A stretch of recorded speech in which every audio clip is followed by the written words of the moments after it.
সবাই বলেন কয় নাম্বার? আর একটু জোরে, কয় নাম্বার? 3 নাম্বার সূরা। এই সূরার নাম হচ্ছে সূরা আলে ইমরান। এই সূরার 59 নম্বর আয়াতে কারীমার অংশ বিশেষ তেলাওয়াত করেছি। আল্লাহ পাক সুবহানাহু ওয়া তাআলা যদি তৌফিক দেন নির্দিষ্ট সময়ের মধ্যেই এই আয়াতের আলোকে দু একটি কথা আপনাদের সামনে উপস্থাপন করে আমি বিদায় নিব। চলেন মূল আলোচনায় যাওয়ার আগে আমরা আরেকটু দরুদ পড়ি মুহাব্বত নিয়ে।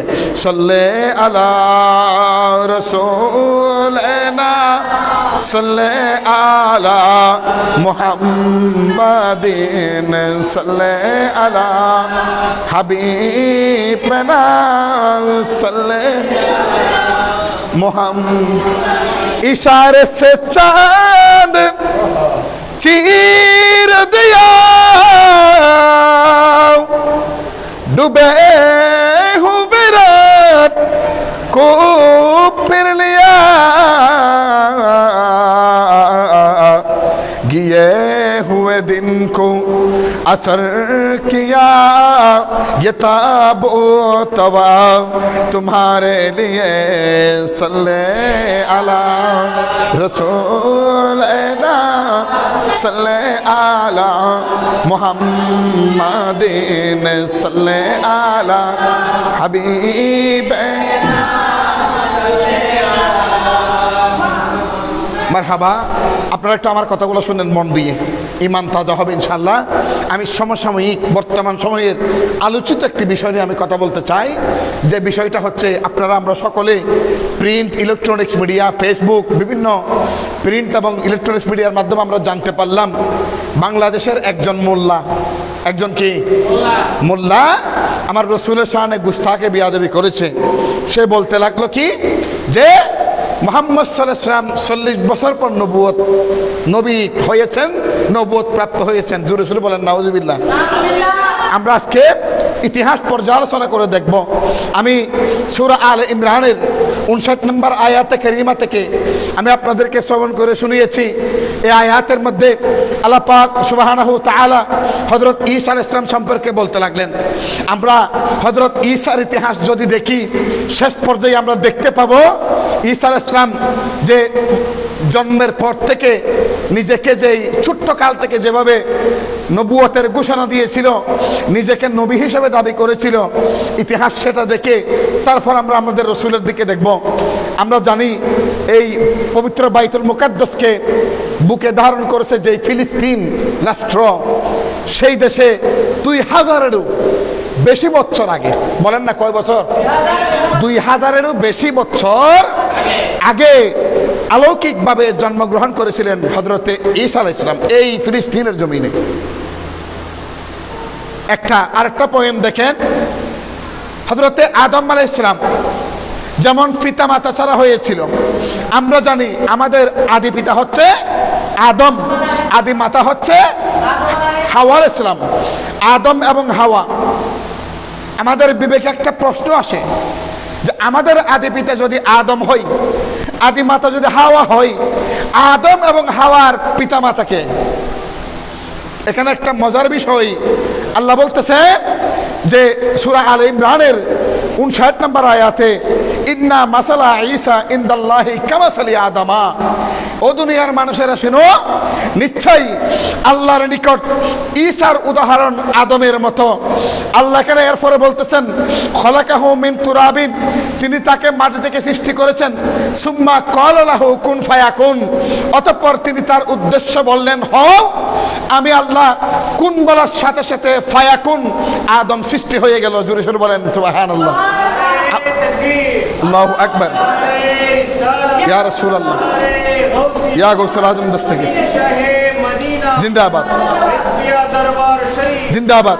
তাহলে দেখা যায় দুনিয়ার প্রথম মানব আদম আলাইহিস সালাম যেমন বাবা মা ছাড়া সৃষ্টি হয়েছিল, সেই 2000 বছরের বেশি বছর আগে ফিলিস্তিনের জমিনে আল্লাহ পাক সুবহানাহু ওয়া তাআলা ঈসাকে একইভাবে মরিয়মের পেটের মধ্যে, মরিয়মের রেহেমের মধ্যে আল্লাহ কি করলেন? একজন বাবা ছাড়া সন্তান দিয়েছিলেন। জোরে জোরে বলেন সুবহানাল্লাহ। অথচ আজকে আমরা দেখতে পাই ঈসা আলাইহিস সালামের উপর যেমন আসমানি কিতাব নাজিল হয়েছিল, 104খানা কিতাবের মধ্যে যে 4টা কিতাব প্রসিদ্ধ, তার মধ্যে একটা কিতাব হযরতে ঈসার উপর নাজিল হয়েছিল। ঈসা আলাইহিস সালাম ছিলেন অন্য নবী এবং রাসূলের মতো পবিত্র। তিনি ছিলেন পূর্ববর্তী নবীদের এবং পূর্ববর্তী আসমানি কিতাবদের সত্যায়নকারী। ঈসা আলাইহিস সালাম দুনিয়ায় আগমন করার পর তাহার পূর্বে যে সমস্ত নবী এবং রাসূল এসেছিল তাদেরকে তিনি সার্টিফিকেট দিয়েছিলেন, সত্য হিসেবে স্বীকৃতি দিয়েছিলেন। জোরে সোরে বলেন না সুবহানাল্লাহ। আমার কথা ওইদিকে নয়, আমি ঈসাকে দিয়ে প্রমাণ করে দিব, ঈসা আলাইহিস সালামের আলোচনা থেকে প্রমাণ করে দিব যে রাসূল পাক সাল্লাল্লাহু আলাইহি ওয়াসাল্লাম 40 বছর পর নবুয়ত হয় নাই, নবী হন নাই, নবুয়ত প্রাপ্ত হন নাই। যখন কুল কায়নাতের কোনো কিছু সৃষ্টি হয় নাই তখন থেকেই আমার রাসূল নবী ছিলেন। জোরে সোরে বলেন সুবহানাল্লাহ। কারণ আজকে আমরা ইতিহাস পর্যালোচনা করলে দেখতে পাই যে হযরত ঈসা আলাইহিস সালাম আসার পরে আমাদের নবীর আগমনের সংবাদ প্রদান করেছিলেন। এই ঈসা আলাইহিস সালামের আম্মা জানের নাম ছিল মরিয়ম। বলেন না কি? বিবি মরিয়ম। এই মরিয়মের নামে পবিত্র কালামুল্লাহ শরীফের 114টি সূরার মধ্যে একটা সূরা হচ্ছে সূরা মরিয়ম। এই সূরা হচ্ছে পবিত্র কালামুল্লাহ শরীফের 19 নম্বর সূরা। জোরে বলেন না সুবহানাল্লাহ, মুহাব্বতে বলেন সুবহানাল্লাহ। পবিত্র কোরআনে 25 বার হযরতে ঈসা আলাইহিস সালামের নাম উচ্চারিত হয়েছে। বলেন কয়বার? ঈসা আলাইহিস সালামের নাম 25 বার। দ্য 25th টাইম এই 25 বার ঈসা আলাইহিস সালামের নাম পবিত্র কালামুল্লাহ শরীফের মধ্যে উচ্চারণ করা হয়েছে এবং ওনার আম্মাজান মরিয়মের নাম 35 বার কালামুল্লাহ শরীফের মধ্যে উল্লেখ করা হয়েছে। মহান আল্লাহ ওই যে 3 নম্বর সূরার মধ্যে বলতে লাগলেন, দুনিয়ার মানুষেরা তোমরা শোনো, আদমকে যেভাবে আমি পিতা ছাড়া সৃষ্টি করেছি ঈসাকেও আমি সেভাবে পিতা ছাড়া সৃষ্টি করেছি। অথচ এই আয়াত দ্বারা স্পষ্ট হয়ে গেল আল্লাহ পাক রব্বুল আলামিন কুদরতি শক্তি দ্বারা যা চান তাই করতে পারেন। যেমন পবিত্র কালামুল্লাহ শরীফের 19 নম্বর সূরা মরিয়মের এই 16 থেকে 40 নম্বর আয়াত আমি আপনাদের খেদমতে আরজ করতে চাই। সূরা মরিয়ম 19 নম্বর সূরার 16 থেকে 40 নম্বর আয়াত আপনারা অবজার্ভ করবেন, আপনারা এগুলা রিসার্চ করবেন, গবেষণা করবেন। গবেষণা করলে আপনারা দেখতে পাবেন আল্লাহ মরিয়মের কাছে জিবরিলকে পাঠিয়েছিলেন। জিবরিল ফেরেশতাকে আল্লাহ নির্দেশ দিয়েছিলেন যে জিবরিল তুমি মরিয়মের কাছে যাও।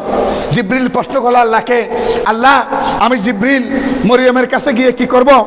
আল্লাহ পাক রব্বুল আলামিন বলতে লাগলেন তুমি মরিয়মের কাছে যাও এবং মরিয়মকে বলো আমি আল্লাহর পক্ষ থেকে মরিয়মের জন্য একটা সুসংবাদ। জোরে জোরে বলেন না সুবহানাল্লাহ। আমি আল্লাহর পক্ষ থেকে মরিয়মের জন্য একটা সুসংবাদ। জিবরিল গেলেন মরিয়মের কাছে।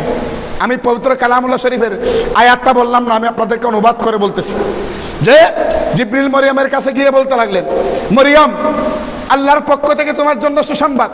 মরিয়ম জিজ্ঞেস করলেন কিসের সুসংবাদ? এরপর জিবরিল বলতেছেন শুনো, আল্লাহ তোমাকে একটা পুত্র সন্তান উপহার দিয়েছেন। সুবহানাল্লাহ, একটা পুত্র সন্তান উপহার দিয়েছে। এরপর মরিয়ম আশ্চর্য হয়ে গেলেন। মরিয়ম প্রশ্ন করতে লাগলেন যে আমার তো এখনো বিয়ে হয় নাই, দুনিয়ার কোনো পুরুষ আমাকে স্পর্শ করে নাই এবং এমনকি আমি ব্যভিচারিণীও নই। ও জিবরিল এটা কিভাবে সম্ভব? আমি তো দুনিয়ার মানুষের কাছে হেনস্থা হয়ে যাব, প্রশ্নবিদ্ধ হয়ে যাব, প্রশ্নের সম্মুখীন হয়ে যাব। জিবরিল বলতে লাগলেন আল্লাহর কাছে সব কিছুই সম্ভব। ও মরিয়ম তুমি শুনো, কুমারী নারীর গর্ভে পুত্র সন্তান দান করা আল্লাহর পক্ষে অসম্ভব কিছু নয়। জোরে সোরে বলি সুবহানাল্লাহ। আর একটু মহব্বতে বলি সুবহানাল্লাহ। আমরা একটু দরুদ পড়ি, আল্লাহুম্মা সাল্লি মাওলানা মুহাম্মাদ ওয়া আলা सैयदना दिल है वो दिल जो तेरे याद से मामूर रहा, दिल है वो दिल जो तेरे याद से मामूर रहा, सर है वो सर जो तेरे कदम पे कुर्बान हो गया अल्लाहुम्मा सल्ली मौलाना मुहम्मद वाला सैयदना आज ले उनकी फनम आज मदद मांगन से फिर न मानेंगे क्या मत में अगर मान गया अल्लाहुम्मा सल्ले मौलाना मुहम्मद वाला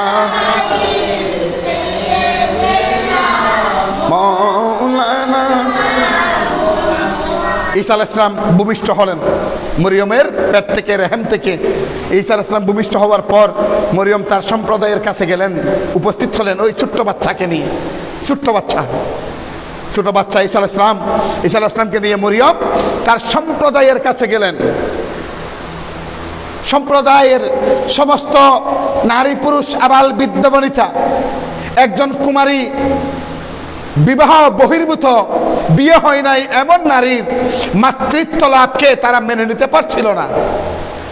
তাদের পক্ষে মেনে নেওয়া কষ্টকর হচ্ছে যে যেই মহিলার, যেই মেয়ের এখনো বিয়ে হয় নাই, সেই মেয়ে কিভাবে মাতৃত্ব লাভ করলো, এটা আমাদের কাছে প্রশ্ন।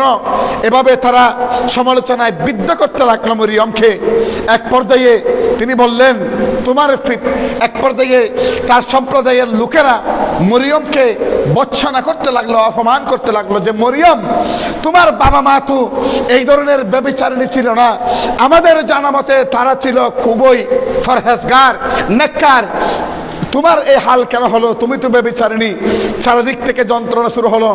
কেউ মরিয়মের এই অস্বাভাবিক মাতৃত্ব লাভকে তারা মেনে নিতে পারছিল না।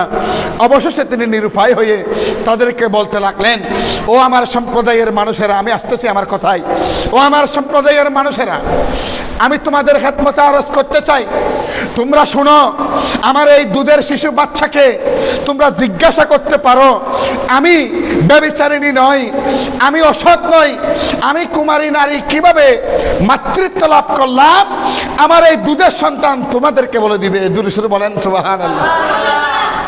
তার সম্প্রদায়ের লোকেরা বলতে লাগলো, মরিয়ম, আমরা কি তোমার মতো পাগল হয়েছি? দুধের সন্তান ছোট্ট শিশু কিভাবে কথা বলে? তারা বলতে লাগলো, আমরা তো তার সাথে কথা বলবো না, তুমি আমাদের সাথে বচ্ছনা করছো। হযরতে ঈসা আলাইহিস সালামের আম্মা জানকে তারা এভাবে সমালোচনায় বিদ্ধ করতে লাগলো। এক পর্যায়ে মরিয়ম বলতে লাগলেন, তোমরা সবাই জিজ্ঞাসা করে দেখো, আমার এই দুধের শিশু বলে দিবে। অবশেষে হযরত ঈসা আলাইহিস সালামকে যখন জিজ্ঞেস করা হলো, ওই সম্প্রদায়ের মানুষদের সামনে ঈসা আলাইহিস সালাম ঘোষণা করতে লাগলেন মায়ের কোল থেকে যে আমি তো আল্লাহর বান্দা, তিনি আমাকে কিতাব দিয়েছেন, তিনি আমাকে নবী বানিয়েছেন। জোরে বলেন না সুবহানাল্লাহ। আমি আল্লাহর বান্দা, আল্লাহ আমাকে আসমানি কিতাব দিয়েছেন, আমার উপর কিতাব নাজিল করেছেন, আমাকে তিনি নবী বানিয়েছেন, এবং যেখানে আমি তাকে না কেন তিনি আমাকে বরকতময় করেছেন। এই কথাগুলো সূরা মরিয়মের 16 থেকে 40 নম্বর আয়াতের মধ্যে আপনারা পাবেন, রিসার্চ করলে, গবেষণা করলে। বাবারা, আমার প্রশ্ন হচ্ছে, ঈসা আলাইহিস সালাম ছোট্ট শিশু হয়ে, দুধের শিশু হয়ে যদি নিজেকে নবী দাবি করতে পারে, নবুয়তের ঘোষণা নিজের জবান দিয়ে দিতে পারে, আপনাদের শিক্ষিত মানুষের বিবেকের মধ্যে আমি প্রশ্ন রেখে গেলাম। আজকে আল্লাহ বলতেছেন ঈসা আলাইহিস সালাম নবী, আল্লাহ বলতেছেন আমার রাসূল সেই কুল কায়নাতের সৃষ্টির পূর্বে নবী হয়েছিলেন, নবুয়ত লাভ করেছিলেন, আর মোল্লা বলতেছেন 40 বছর পর তিনি নবুয়ত রস আস্বাদন করেছিলেন। আমরা কি মোল্লার কথা মানবো না আল্লাহর কথা মানবো?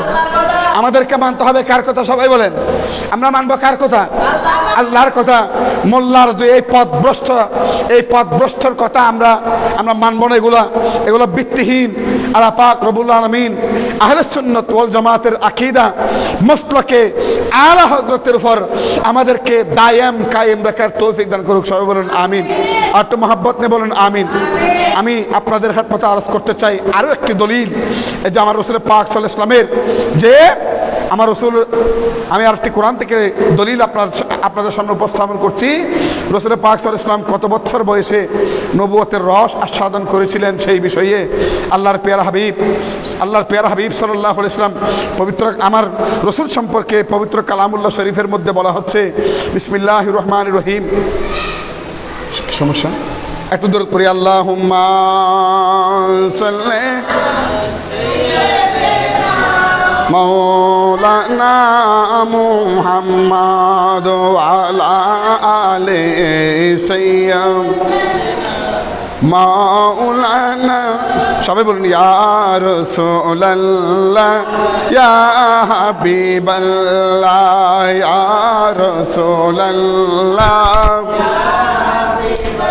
শুনেছি হাদিসে দেখিলে আপনাকে জীবনের গুনাহ জড়িয়ে পড়ে, নবী দিবেন গো দেখা দয়া করিয়া ইয়া রাসূলুল্লাহ ইয়া হাবিবাল্লাহ ইয়া রাসূলুল্লাহ।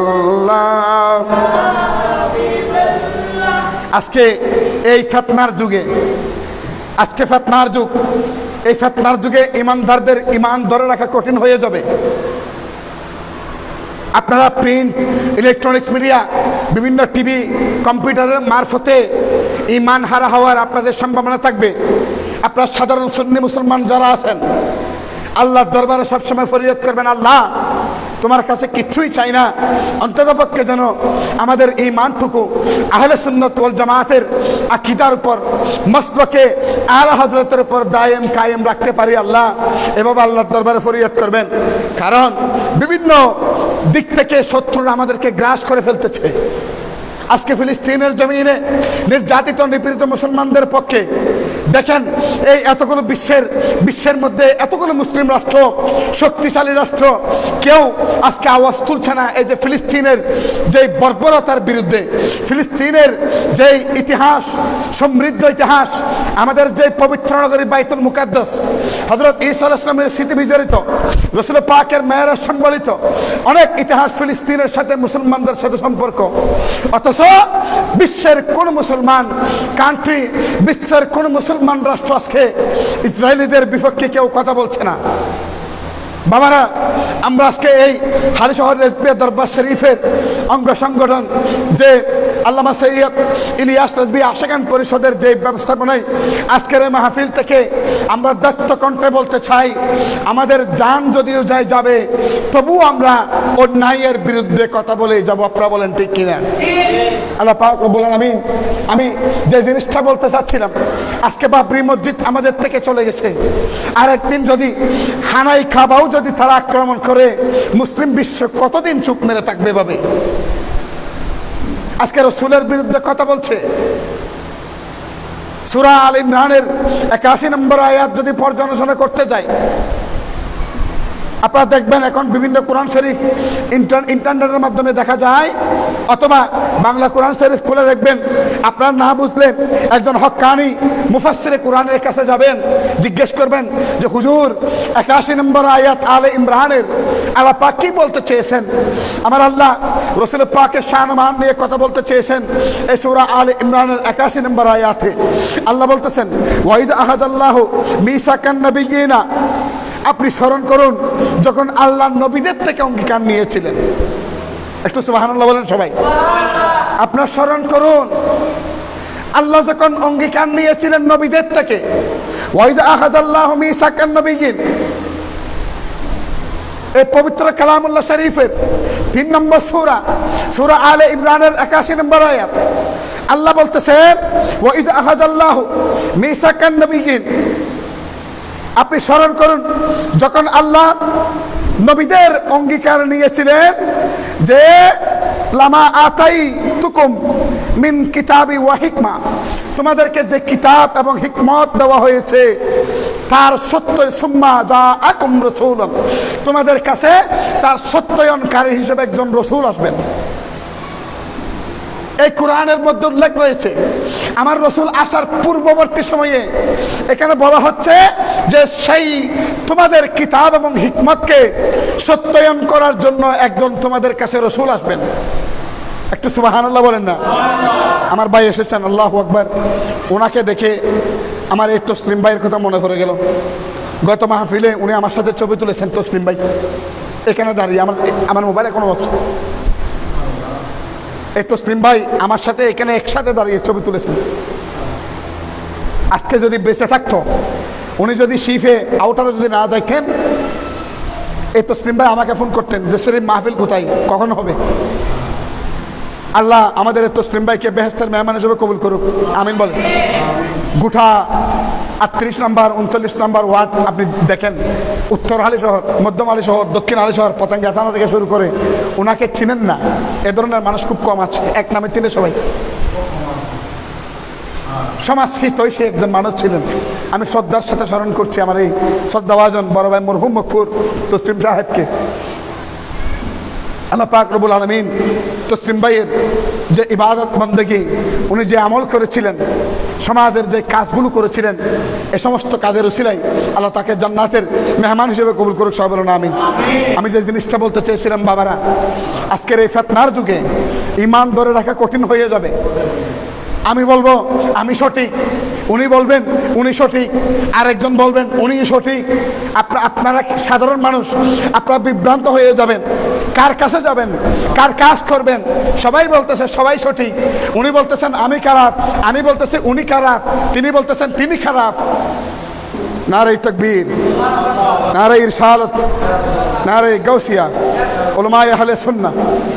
আমার বিচার মেয়াদ শেষ, বিচার মেয়াদ শেষ হয়ে গেল আমার। আমি ইনশাআল্লাহ আবসা বই উন্দি বই আমি উন্দি একটু দরুদ পড়ি। আল্লাহুম্মা সাল্লি মাওলানা মুহাম্মাদ আলা সাইয়্যিদিনা মাওলানা। আল্লাহ কি বলতেছেন? 81 নম্বর আয়াত সূরা আলে ইমরানের আল্লাহ বলতেছেন, আপনারা স্মরণ করুন যখন আল্লাহ নবীদের থেকে অঙ্গীকার নিয়েছিলেন। আল্লাহ চাইলে এখানে কোনো দুনিয়ার মানুষের উদ্ধৃতি দিতে পারতেন, উদাহরণ, এক্সাম্পল, মেসাল দিতে পারতেন। আল্লাহ দেন নাই, আল্লাহ সরাসরি নবীদের থেকে অঙ্গীকার নিয়েছেন। এই কথাটা সূরা আলে ইমরানের 81 নম্বর আয়াতে আল্লাহ বলতেছেন যে আপনি স্মরণ করুন যখন আমি নবীদের থেকে অঙ্গীকার নিয়েছিলাম, আমি যখন তাদেরকে ওয়াদা করিয়েছিলাম যে তোমাদের যে কিতাব এবং হিকমত দিয়েছি, সেই কিতাব এবং হিকমতকে সত্যায়নকারী হিসেবে সুপারিশ করার জন্য, ঘোষণা করার জন্য আমি রব্বুল আলামিনের পক্ষ থেকে তোমাদের কাছে একজন রসুল আসবেন। জোরে সোরে বলেন না সুবহানাল্লাহ। আল্লাহ বলেন কি আর মোল্লা বলেন কি? মোল্লা বলতেছেন না 40 বছর উনি নবী ছিলেন না, 40 বছর পরে গিয়ে উনি নবুয়ত পেয়েছিলেন। বাবারা, আমাদের এখনো সময় আছে, একই প্ল্যাটফর্মে কাজ করতে হবে। আজকে এই বাঘ সেই বাঘ, এই গ্রুপ এই বাঘ, এগুলো বাদ দিয়ে আজকে আমাদের এখনো সময়, সামনে যে সময় আসতেছে আরো খারাপ সময়। আজকে আমি তো কিছুক্ষণ আগে বলেছি যে ফিলিস্তিনের জমিনে মুসলমানরা নির্যাতিত কেন? এক সময় আমরা স্পেনের ইতিহাস যদি দেখি, এক সময় আমরা দেখি স্টোরি অফ দ্য মুসলিম যদি আমরা দেখি, এক সময় আমরা মুসলমানদের ইতিহাস যদি আমরা দেখি, তাহলে আমরা একটা সিদ্ধান্ত উপনীত হতে পারবো। সেই সিদ্ধান্ত হচ্ছে কি, যে মুসলমানরা ছিল সেরা জাতি, মুসলমানরা ছিল সমস্ত জাতির মধ্যে, বিশ্বের সমস্ত জাতির মধ্যে 1 নম্বর জাতি। আজকে আমরা দুকে দুকে মার খাচ্ছি শুধু আমাদের কিছু অপরিপক্ক কাজের কারণে। বিশ্বের এতগুলো মুসলমান রাষ্ট্র, কেউ ফিলিস্তিনের পক্ষে এখন আওয়াজ তুলে নাই। বিশ্বের এতগুলো মুসলিম প্রধান, তারা কি করছে? আমি অবশেষে একটা কথা বলতে চাই, আমাদের ওই সেই সুলতান, দ্য গ্রেট সুলতান সালাউদ্দিন আইয়ুবির মতো আরেকজন শাসক যদি আমরা পাই, তাহলে আরেকজন আল্লাহর পক্ষ থেকে যদি দ্য গ্রেট সুলতান সালাউদ্দিন আইয়ুবি যদি আরেকজন পৃথিবীর জমিন আসতে পারে, হবে, তাহলে আমরা দত্তকণ্ঠে বলতে পারবো মুসলমানদের এই দুর্দশা, মুসলমানদের এই ক্রান্তিকাল নিশ্চয়ই আমাদের অন্ধকার যুগ থেকে ফিরিয়ে এনে আবার আলোর মুখ দেখাবে। আমি আপনাদের খেদমতে আরজ করব, আপনারা সবসময় আল্লাহর দরবারে ফরিয়াদ করবেন আহলে সুন্নাত ওয়াল জামাতের আকীদার উপর, মাসলাকে আলা হযরতের উপর যেন আমরা অটল থাকতে পারি। আল্লাহ, তোমার দরবার শুধু একটাই ফরিয়াদ, মৃত্যুর আগে যেন অন্তত পক্ষে আমরা সাচ্চা আশিক রাসূল হয়ে মরতে পারি। না হলে বাবা কারণ স্থান নাই, কারো রেহাই নাই। আজকে কিছুদিন পর আরেকটা কথা বলবো আমার রসুলের শানে, অথচ আল্লামা ডক্টর ইকবাল কি বলছিলেন, এসকে মেহবুবে খুদা জিস দিল মে হাসিল নেহি লাখো মুমিন হো মগর ঈমান মে কামিল নেহি। আপনি রসুলের আশিক, আপনি কি দিয়ে প্রমাণ করবেন আপনি রসুলের আশিক? আজকে বাতিলদের এই যে আপনি আজকে বাতিলদের যে উস্কানিমূলক কথা আপনি কোনো প্রতিবাদ করেন নাই, কাল কিয়ামতের ময়দানে কিভাবে রসুলের সুপারিশ আপনি আশা করতে পারেন? আজকে বাতিলরা ওনারা বলতেছেন ওনারা সঠিক, আমি বলতেছি আমি সঠিক, আরেকজন বলতেছে উনি সঠিক।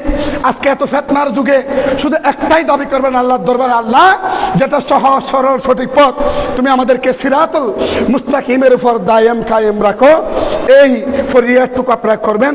আমি আমার বক্তব্য আর দীর্ঘায়িত করছি না, যেহেতু পরবর্তী বক্তা চলে এসেছেন। আমি ওনার শুকরিয়া আদায় করছি, বিশেষ করে অসুস্থ শরীর নিয়ে যার সদারতে আজকের এই মাহফিল অনুষ্ঠিত হতে যাচ্ছে। আমাদের অত্র রিজভিয়া দরবার শরীফের নায়েবে সাজ্জাদানশীন ফাইজানুর ইসলামী সাংস্কৃতিক ফোরামের যিনি প্রতিষ্ঠাতা, যিনি যোগ্য বাবার একজন যোগ্য সন্তান, যিনি এখনো পর্যন্ত ইসলামের প্রচার প্রসারে অসামান্য অবদান রেখে চলেছেন, আল্লামা ইলিয়াস রেজভী কাদেরী তৌসিফি রহমতুল্লাহর সুযোগ্য সন্তান সৈয়দ মোহাম্মদ খসরু রেজভী হুজুরের আমি শুকরিয়া আদায় করে আপনাদের সামনে থেকে আমার অগোছালো বক্তব্য এখানেই সমাপ্ত আমি ঘোষণা করলাম। আসসালামু আলাইকুম ওয়া রাহমাতুল্লাহি ওয়া বারাকাতুহু। দূর একই হতা না।